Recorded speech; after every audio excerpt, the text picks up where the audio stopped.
स्वागत है आपका #निशु ज्ञान की दुनिया में। तो जैसे कि हमने पिछली वीडियो में बलबन के इतिहास के बारे में बात की थी और जो बलबन है उसके बाद कैकुबाद है और क्यूर्मस है, इसी प्रकार से क्या है इलवारी वंश का वहाँ पर अंत होता है। तो आज की कहानी में हम बात करेंगे इलवारी वंश के बाद जो शासक आता है, जो वंश आता है वो खिलजी वंश है।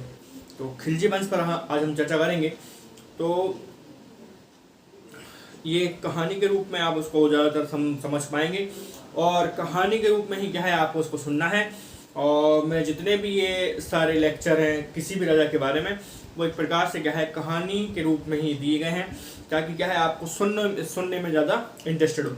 तो सुन के ही क्या है आप लोग काफ़ी चीज़ों को समझ सकते हैं, किसी प्रकार की लिखने की जरूरत नहीं है। और एक प्रकार से कथनी और कथान के रूप में इस लेक्चर को आप देखें और जितना प्रयास करें सुनने से क्या हुआ, एक कहानी के रूप में आपको क्या है जो खिलजी वंश है और जो प्रारंभिक संस्थापक है खिलजी वंश का उसके बारे में आपको एक जानकारी मिल जाएगी। तो सबसे पहले हम बात करते हैं खिलजी वंश की। तो खिलजी वंश, इसको खिलजी वंश क्यों कहा जाता है और खिलजी कौन थे, कहाँ से आए थे, तो ये और किस प्रकार से क्या है फिर इतने 30 वर्षों तक उन्होंने राज किया, 30 वर्षों तक उन्होंने राज किया। और क्या तुर्क थे और तुर्क नहीं थे, ये हमने पिछले वीडियो में भी डिस्कस कर लिया है कि जो जलालुद्दीन था, फिरोज शाह जलालुद्दीन, वो एक गैर तुर्क था, तुर्क नहीं था, वो गैर तुर्क था। तो स्टार्ट करते हैं आज का हम ये कहानी के रूप में खिलजी वंश। तो सबसे पहले अगर हम बात करें खिलजी वंश, तो पहले हम देखें कि जो ऐतिहासिक स्रोत हैं खिलजी वंश को जानने के लिए, वो ऐतिहासिक स्रोत कौन कौन से हैं। तो ऐतिहासिक जो स्रोत हैं वो बहुत सारे स्रोत हैं, बट क्या है एक स्रोत है जो कि बर्नी के द्वारा लिखी गई है, जो बर्नी के द्वारा लिखी गई है एक पुस्तक, उसके द्वारा क्या है हमें बलबन से लेके फिरोज शाह तुगलक तक, किससे बलबन से लेके फिरोज शाह तुगलक तक की हमें सारी जानकारी उस पुस्तक में मिल जाती है, उस पुस्तक में हमें मिल जाती है। तो वो उस पुस्तक का नाम क्या है, तारीख-ए-फिरोजशाही। तारीख-ए-फिरोजशाही की अगर हम बात करें उसमें बलबन से लेके मोहम्मद बिन तुगलक तक की सारी जानकारियाँ फैक्ट के रूप में मिलती हैं। इसीलिए जो प्रारंभिक स्रोत हैं, जो ऐतिहासिक स्रोत हैं जलालुद्दीन के इतिहास के बारे में, वो हमें बर्नी द्वारा लिखी गई तारीख-ए-फिरोजशाही में हमें वो मिल जाएगा। और ये किस भाषा में लिखी है, ये अरबी भाषा में लिखी है, तो प्रारंभिक स्रोत के बाद हम बात करते हैं कि खिलजी कौन थे।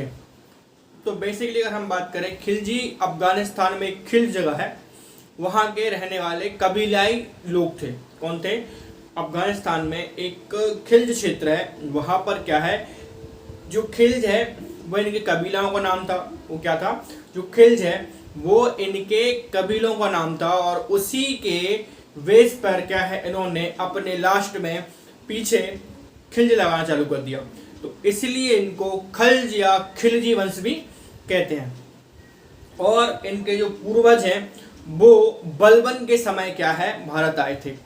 किसके, जो खिलजी वंश के पूर्वज हैं वो बलबन के समय भारत आए थे। इतनी बात समझ में आ रही है। सबसे पहले हमने देख लिया प्रारंभिक इतिहास से मतलब कि कौन से ऐसे स्रोत हैं जिसके द्वारा हमें खिलजी वंश की जानकारी मिलती है। तो सबसे पहले हमने बात की कौन कौन सा, तारीख-ए-फिरोजशाही जो कि बर्नी द्वारा लिखी गई है, किस भाषा में लिखी गई है, अरबी भाषा में लिखी गई है। उसके बाद हमने बात करी कि खिलजी कौन थे, कहाँ से आए थे।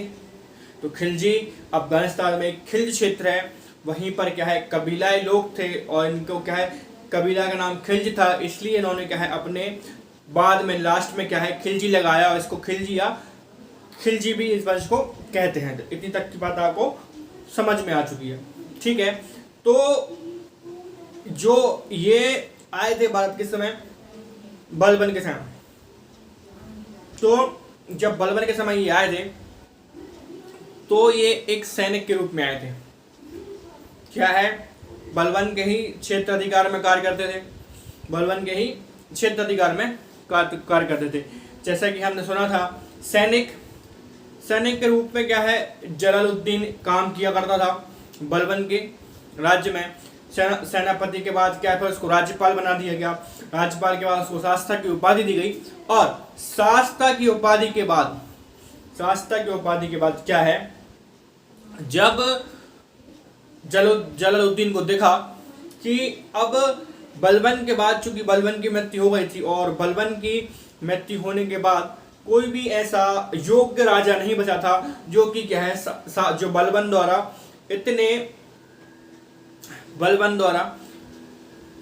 इतने बड़े साम्राज्य का उसको क्या है, चला सके। तो यहीं से शुरू होता है क्या, जलालुद्दीन का राजनीति में आना। और इसको क्या है, खिलजी क्रांति भी कहते हैं। क्यों कहते हैं खिलजी क्रांति? क्योंकि यहाँ से ही इलवारी वंश का समाप्त होकर खिलजी वंश की स्थापना होती है। क्योंकि ये सब कबीलाई लोग थे खिलजी के, और फिर एक कबीलाई क्षेत्र किस प्रकार से दिल्ली की गद्दी पर राज्य करता है। तो ये तो बहुत बड़ी बात होगी कि भाई नीचे स्तर के लोग जो कि एक कबीलाई क्षेत्र है, वो किसी गद्दी पर पहुंचते हैं, तो ये उनके कबीले के लिए, उनके साथियों के लिए, उस ग्रुप के लिए बहुत बड़ी उपलब्धि होती है। इसलिए इस घटना को खिलजी क्रांति भी कहा जाता है। इस घटना को खिलजी क्रांति भी कहा जाता है। इस घटना को खिलजी क्रांति भी कहा जाता है। तो अगर हम बात करें किसकी, जलालुद्दीन के जन्म की, तो 14 अक्टूबर 1220 को क्या है, अफगानिस्तान में इसका जन्म हुआ। तारीख से रिलेटेड क्या है, कोई चीज है, तारीख यहाँ वहाँ हो सकती है, 12 की जगह 13 हो सकती है, 13 की जगह 14 हो सकती है, क्योंकि ऐतिहासिक स्रोत हैं, कोई इतिहासकार बहुत सारे हैं। किसी इतिहासकार ने ये लिखा है, किसी इतिहासकार ने वो लिखा है, तो तारीख के चक्कर में ना पड़े। बट बाकी क्या है, महीना वही है, महीना वही होगा, तारीखें 1-2 पीछे हो सकती हैं, बट महीना वही होगा। तो 12 अक्टूबर 1220 को आधुनिक अफगानिस्तान में हुआ था। कहाँ पर? कलात में, कलात शहर में हुआ था अफगानिस्तान के, ठीक है। और इसकी जो पुत्री है उसका नाम क्या था? उसका नाम क्या था? मलिकाए जहां, जिसकी शादी किससे हुई थी? फिर उसके भतीजे अलाउद्दीन से और दमान अलाउद्दीन से, जो कि उसका भतीजा भी था। और बाद में अपनी बेटी का निकाह भी किसके साथ कर दिया था? अपनी पुत्री से कर दिया था। किसके साथ? मलिकाए जहां से। तो क्या है, पहले तो क्या है, ये इसने एक सैनिक के रूप में काम किया जो कि आपको पता है। उसके बाद क्या है, फिर सूबेदार, और अंत में क्या है, शास्ता की उपाधि देकर उसको सेनापति नियुक्त कर दिया था।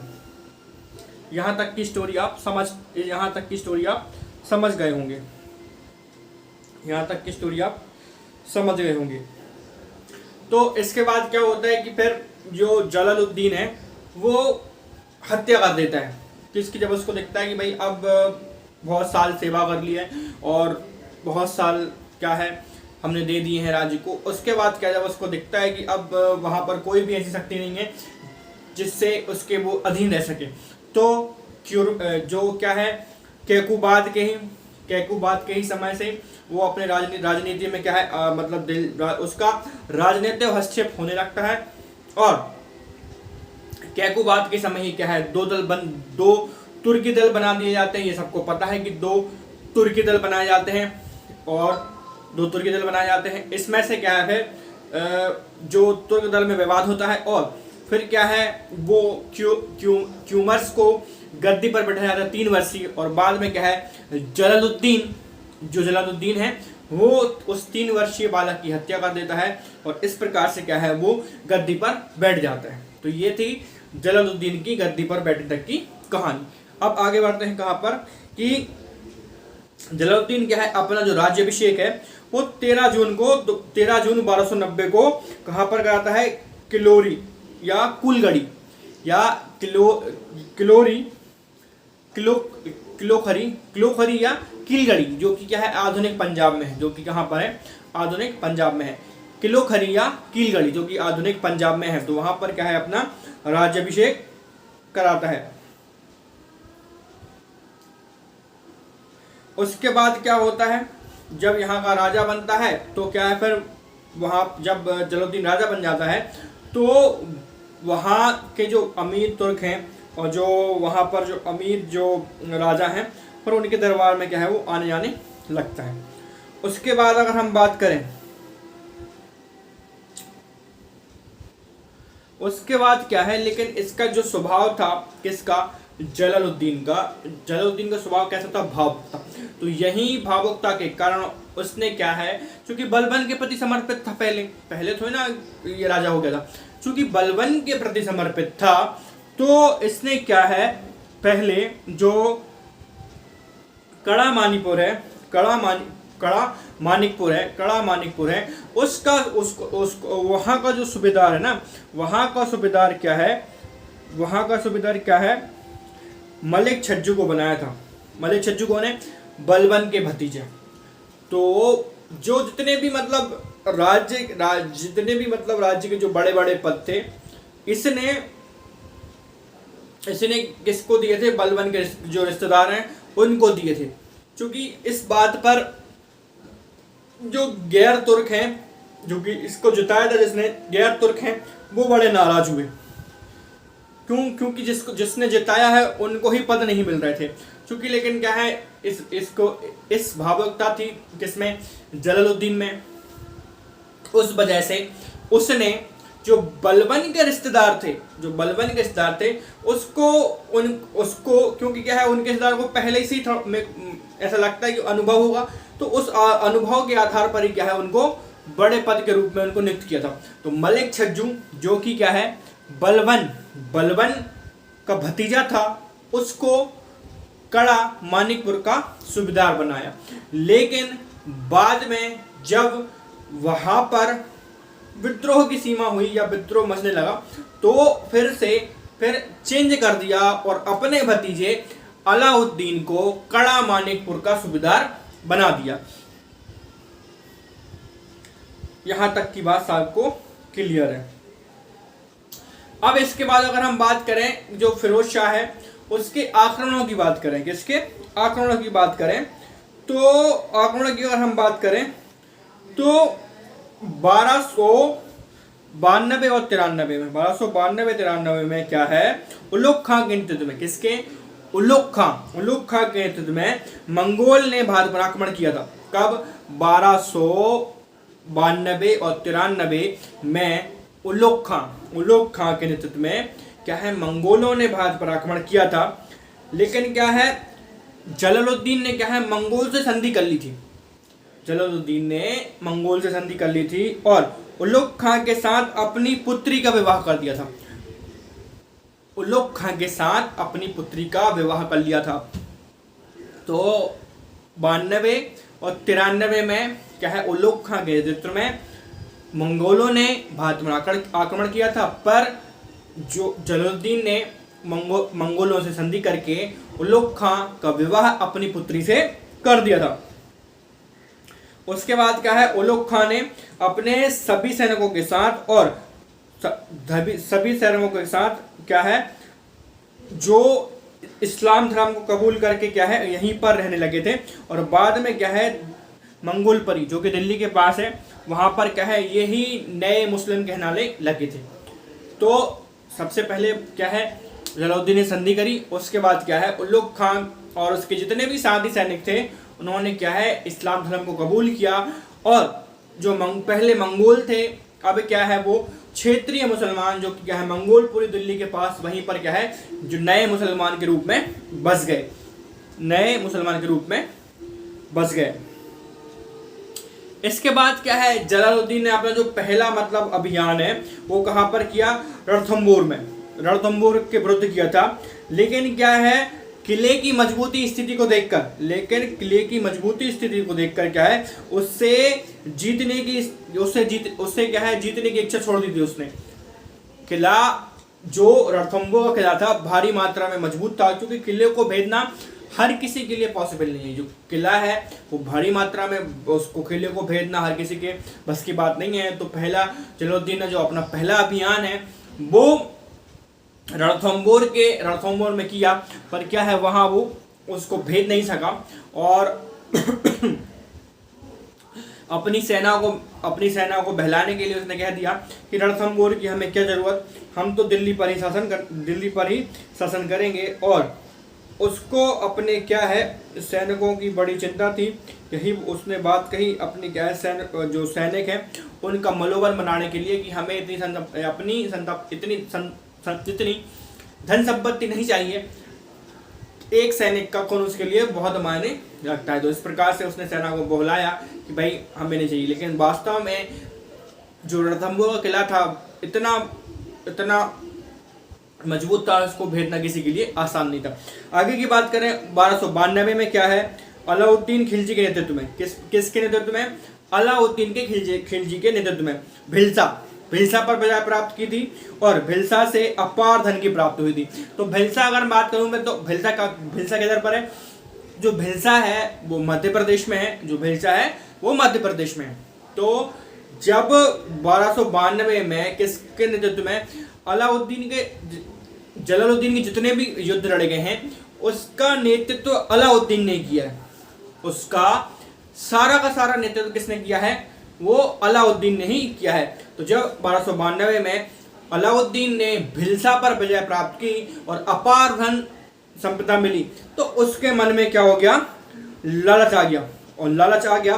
और लालच आने के कारण क्या है, उसने 1296 में क्या है, दक्षिण के सबसे वैभवशाली राज्य देवगिरी पर आक्रमण किया और उसे लूट लिया। तो देवगिरी के राजा उस समय कौन थे, रामचंद्र थे। देवगिरी के राजा उस समय कौन थे, रामचंद्र थे। तो रामचंद्र देव ने क्या है, अलाउद्दीन के साथ संधि कर ली। तो जब अलाउद्दीन देवगिरी पहुंचा तो वहां के राजा कौन थे, रामचंद्र थे। तो रामचंद्र ने अलाउद्दीन खिलजी से संधि कर ली और अपार धन संपदा देकर अलाउद्दीन को क्या है, प्रदान कर लिया। तो जब भाई वो अलाउद्दीन खिलजी देवगिरी पहुंचा और वहां मार काट कूटने लगा तो उसने कहा, रामचंद्र देव उस समय देवगिरी के राजा थे, कि मार कूट करने की क्या आवश्यकता है, तो मैं धनी चाहिए ना, ले जाओ उठा के। तो इस प्रकार से संधि करके क्या है, अलाउद्दीन खिलजी को अपार धन संपत्ति प्रदान कर दिया। तो जो अलाउद्दीन खिलजी है वो क्या है, दक्षिण भारत को जीतने वाला प्रथम मुस्लिम सेनापति था और उसके बाद शासक भी बन गया था। इसके बाद क्या है, इस सफलता का श्रेय या इस जीत का श्रेय उसने अपने हाथ उसने स्वयं को ना मानकर मलिक काफूर को दिया। मलिक काफूर आपको पता होगा कौन था, उसका सबसे विश्वास पात्र व्यक्ति था। तो उसने इस जीत का श्रेय मलिक काफूर को दिया था। और जब अलाउद्दीन ने देवगिरी का अभियान किया था तो उसके साथ क्या है, ऐतिहासिककार अमीर खुसरो भी उसके साथ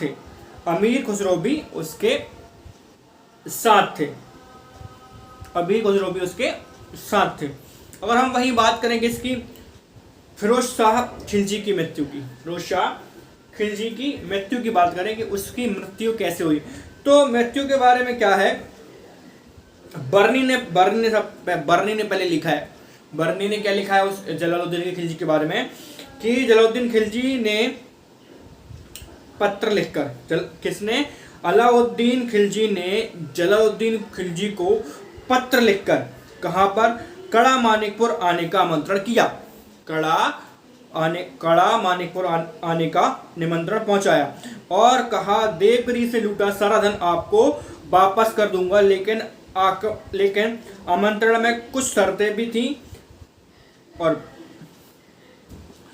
तो यहाँ पर क्या है, मृत्यु के बारे में हम चर्चा कर रहे हैं किसकी, अलाउद्दीन की, किसकी, जलालुद्दीन की। जलालुद्दीन की मृत्यु कैसे हुई, how did Firoz Shah Jalaluddin killed, भाई किस प्रकार से उसकी मृत्यु हुई।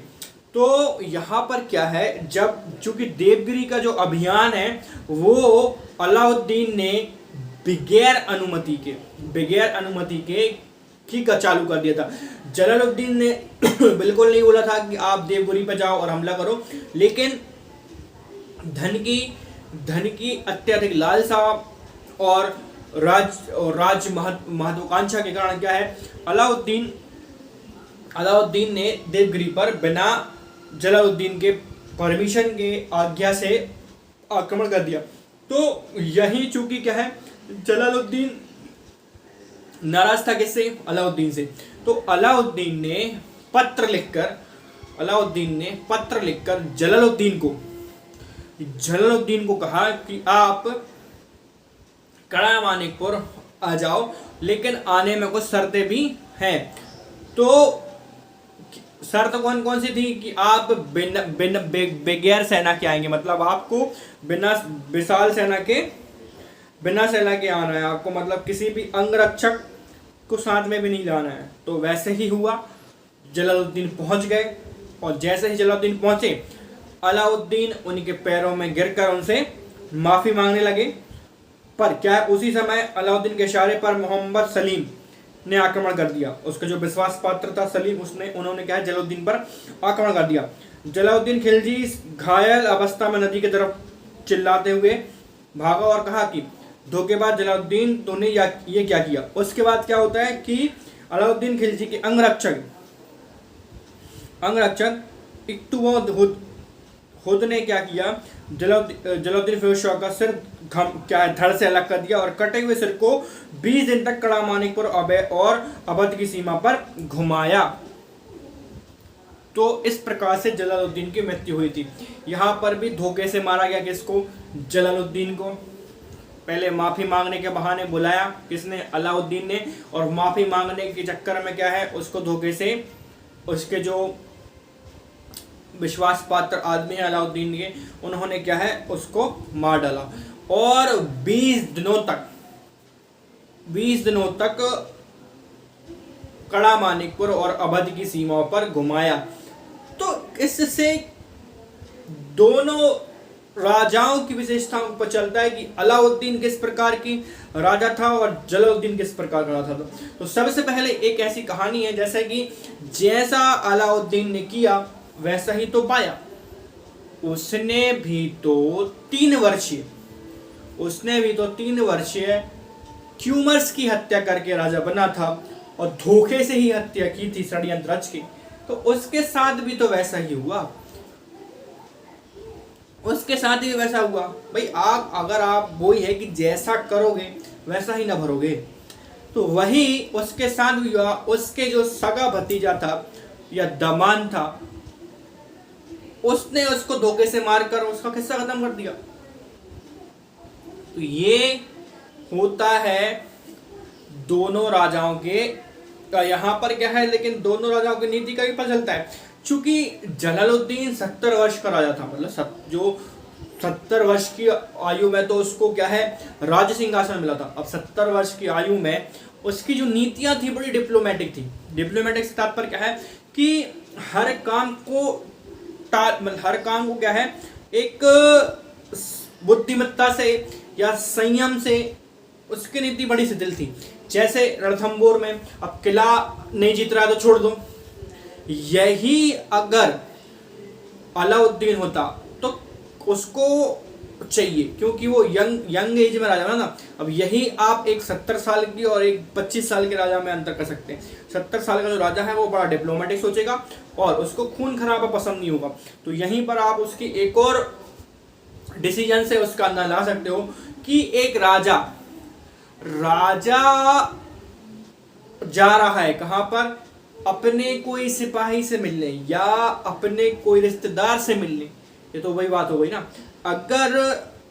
अगर कोई चपरासी को काम है, तो चपरासी ना जाएगा साहब के पास कि साहब जाएंगे कि भाई चपरासी बुला रहा है, वो हमसे माफी मांगने जा रहा है।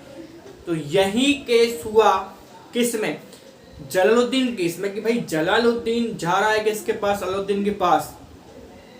ये तो उल्टी कहानी हो गई ना, और बिना कोई सैनिक, बिना कोई सेना लेके। तो ये गलतियां इतिहास में अपने आप को दर्शाती हैं। तो इसी प्रकार से जलालुद्दीन का किस्सा था। और इसके बाद अलाउद्दीन हम पढ़ेंगे। इसके बाद हम क्या है, अलाउद्दीन के बारे में पढ़ा था। चूंकि यहाँ पर 2-3 चीजें अगर हम देख सकते हैं उसके जो जलालुद्दीन के थोड़े से चरित्र के बारे में कौन सी थी। तो जलालुद्दीन कैसा था, धार्मिक शरणदू था।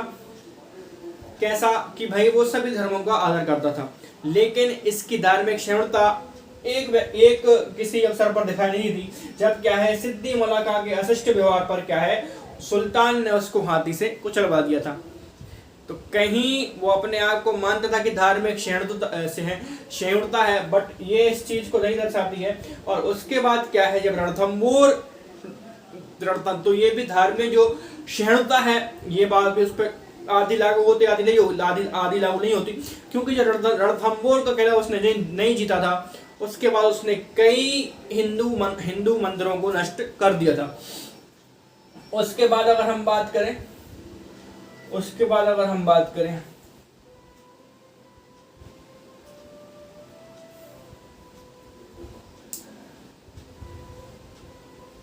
हाँ, उस जलालुद्दीन खिलजी ने क्या है, दीवाने वकूफ नामक एक व्यय विभाग की स्थापना भी करवाई, उसके बाद अगर हम थोड़ा सा बलबन की चर्चा करें, बलबन की नीति में, और थोड़ा सा किसके जलालुद्दीन की नीतियों में चर्चा करें, तो जो बलबन की नीति थी वो रक्त और लोहे की नीति थी, लोहा और रक्त की नीति थी, कि किसी भी प्रकार की समस्या को लोहा और रक्त की नीति से मतलब सॉल्व करेगा। अगर जनता विरोध करती है, यदि कहां पर किसी भी प्रकार की कोई समस्या जाती है, तो वो इस समस्या का हल कड़ाईपन से, डिसिप्लिन के साथ उसको सॉल्व किएगा। लेकिन वहीं अगर हम किसकी बात करें, जलालुद्दीन की बात करें, तो जलालुद्दीन कैसा था, एक प्रकार से डिप्लोमेटिक था, ना लड़ने वाला, युद्ध कम पसंद करने वाला। अब आप लेकिन 70 साल के बूढ़े से क्या उम्मीद करोगे, वो जितना टाले युद्ध को टाल सकता है, अब उसी के खिलाफ विद्रोह हो जाएगा तो उसको हटा देंगे, फिर कौन बनेगा राजा। तो ये था दोनों की उम्र में। यही होता है कि एक कम उम्र वाले राजा में और एक ज्यादा उम्र वाले राजा में यही होता है। जब आप राजनीति में देखो कि कोई एक 70-80 साल का एक व्यक्ति जो राजनेता हो, और एक वहीं 20-25-30 साल का एक यंग नेता हो, तो दोनों के थिंकिंग में बड़ा अंतर है। यंग है रिस्क लेना पसंद करेगा, ओल्ड है रिस्क लेना पसंद नहीं करेगा। वैसे डिफरेंट है कि जहां पर रिस्क लेना चाहिए वहां पर क्या है, वो रिस्क नहीं लेगा, रिस्क बहुत कम लेगा। तो पहले ये थी नीतियों का अंतर। उसके बाद और भावुक भी था, भावुक भी जिसको हम कहते हैं, अगर आप शासक हैं, या अगर आप कोई राजनेता हैं, या आप कोई राजा हैं, तो वहां पर भावुकता से काम नहीं चलता है। कुछ ऐसे डिसीजन होते हैं, कुछ ऐसे निर्णय होते हैं जिसको क्या है, आपको अपनी भावुकता किनारे करके क्या है निर्णय लेने पड़ते हैं। जैसे कि उसने बलबन के कई रिश्तेदारों को क्या है उच्च पदों पर नियुक्त कर दिया। ये उसकी भावुकता थी। चूंकि भावुकता तो रहेगी, क्योंकि क्या है वो पहले उसी के अंडर में काम करता था, लेकिन उसके यही निर्णय से क्या है, उसके संगी तुर्क की शादी उसके खिलाफ क्या है थोड़े से उनके मन में खटास भर रही, क्योंकि तुर्कों ने ही ना बनाया था जलालुद्दीन को सरदार, उसी ने दिलवाई थी गद्दी। तो तब से तो ऐसे जो डिसीजन है वो क्या है राजगद्दी को प्रभावित करते हैं। और इस प्रकार से उसका एक व्यक्तित्व था जलालुद्दीन का। हाँ, जलालुद्दीन के राज्य में क्या हुआ, जो हिंदुओं को क्या है उच्च पदों पर क्या है ओहदे मिलने लगे थे, गैर मुसलमानों को भी क्या है ओहदे मिलने लगे थे। तो ये कुछ उनके अच्छे कार्य थे। बट बाकी अगर उनका व्यक्तित्व उठा के देखें, थोड़ा सा भावुकता मिलता है, नीतियों में थोड़ा सा क्या है कड़ापन नहीं मिलता है। और इसी के चलते क्या है वो एक धोखे का शिकार हो जाते हैं और धोखे का शिकार होते ही क्या है उनकी मृत्यु हो जाती है। इसके बाद की अगर हम बात करेंगे, इसके बाद के शासन अलाउद्दीन खिलजी, जो कि क्या है 20 वर्षों तक शासन करेगा। उसकी नीति कुछ अलग है शासन करने की, तो उसकी नीति के बारे में हम कल बात करेंगे। ठीक है, तब तक के लिए टिल देन गुड नाइट, शब खैर। अगर आपको ये कहानी पसंद आती है तो मेरे को बोले जाए तो नहीं है, like subscribe and share. Thank you.